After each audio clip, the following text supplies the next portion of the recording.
அண்மை செய்தி. இன்னும் சற்று நேரத்தில் மக்களவை சபாநாயகருக்கான தேர்தல் நடைபெற இருக்கிறது.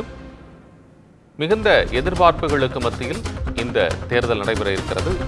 இந்தியா கூட்டணி சார்பில் கொடிக்குன்னில் சுரேஷ் 8 முறையாக மக்களவையினுடைய உறுப்பினராக இருக்கிறார். அதே நேரத்தில் ஓம் பிர்லாவும் என்டிஏ சார்பில் அறிவிக்கப்பட்டிருக்கிறார்.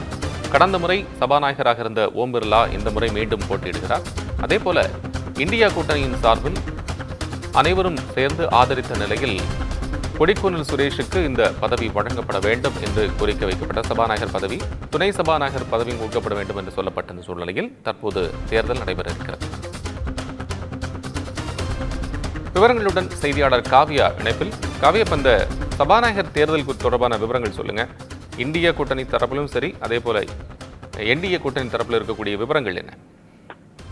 வணக்கம். இன்னும் சற்று நேரத்தில், அதாவது சரியாக 11 மணிக்கு சபாநாயகருக்கான தேர்தல் நடைபெற உள்ள நிலையில் இந்தியா கூட்டணியின் சார்பில் வேட்பாளராக நிறுத்தப்பட்டுள்ள கொடிக்குன்னில் சுரேஷுக்கு திரிணாமுல் காங்கிரஸ் கட்சி ஆதரவளிப்பதாக அறிவித்துள்ளது. கடந்த லோக்சபா தேர்தலில் 3 முறை எம்பியாகவும் சபாநாயகராகவும் இருந்த பாஜகவின் ஓம் பிர்லாவுக்கும் காங்கிரசின் 8 முறை எம்பியாக இருந்த கொடிக்குன்னில் சுரேஷுக்கும் இடையே இப்போது போட்டி என்பது நிலவுகிறது. தொடர்ந்து சபாநாயகர் தனிப்பெரும்பான்மையாக தேர்ந்தெடுக்கப்படுகிறார். எம்பிக்களின் எண்ணிக்கை மற்றும் வாக்களிப்பை கணக்கில் எடுத்துக்கொண்டு இந்த தேர்தல் நடைபெறும் என அறிவிக்கப்பட்டிருக்கிறது.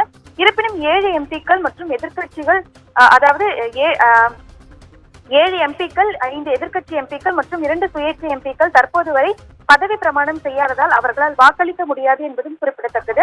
எதிர்கட்சிகளுக்கு 232 இடங்களும் தேசிய ஜனநாயக கூட்டணிக்கு 293 எம்பிக்களும் உள்ளனர்.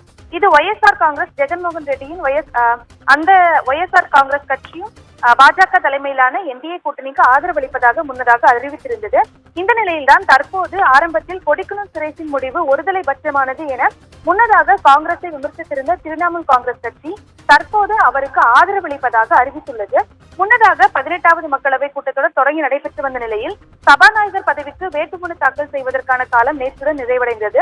தொடர்ந்து சபாநாயகர் பதவியில் ஒருமித்த கருத்தை உருவாக்குவதற்காக மத்திய பாதுகாப்புத்துறை அமைச்சர் ராஜ்நாத் சிங் மற்றும் நாடாளுமன்ற விவகாரத்துறை அமைச்சர் கிரண் ரிஜிஜு கொண்ட குழுவை என்டிஏ அமைத்தது.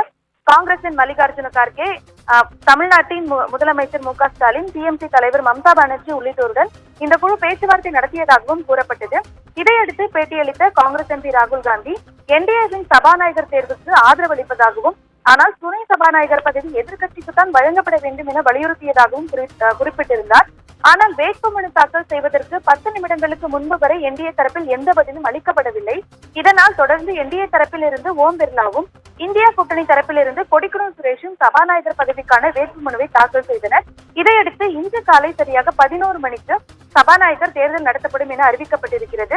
இதன் மூலம் 1952, 1967, 1976 ஆண்டுகளுக்கு பின்னர் 4வது முறையாக சபாநாயகர் தேர்தல் இந்திய வரலாற்றில் நடைபெறுகிறது. எமர்ஜென்சி காலகட்டத்திற்கு பின்னர் நடைபெறும் முதல் சபாநாயகர் தேர்தல் இது என்பதும் குறிப்பிடத்தக்கது. தொடர்ந்து இன்னும் சற்று நேரத்தில் தேர்தல் நடைபெற உள்ள நிலையில் யார் சபாநாயகர் ஆக போகிறார் என்ற கேள்வி எழுந்துள்ளது. அதோடு அதிகபட்ச ஆதரவுடன் ஓம் பிர்லா சபாநாயகராக ஆகும் பட்சத்தில் துணை சபாநாயகராக கொடிக்குன்னில் சுரேஷ் தேர்ந்தெடுக்கப்பட வாய்ப்புள்ளதாகவும் கூறப்படுகிறது. உங்கள் விவரங்களுக்கு நன்றி.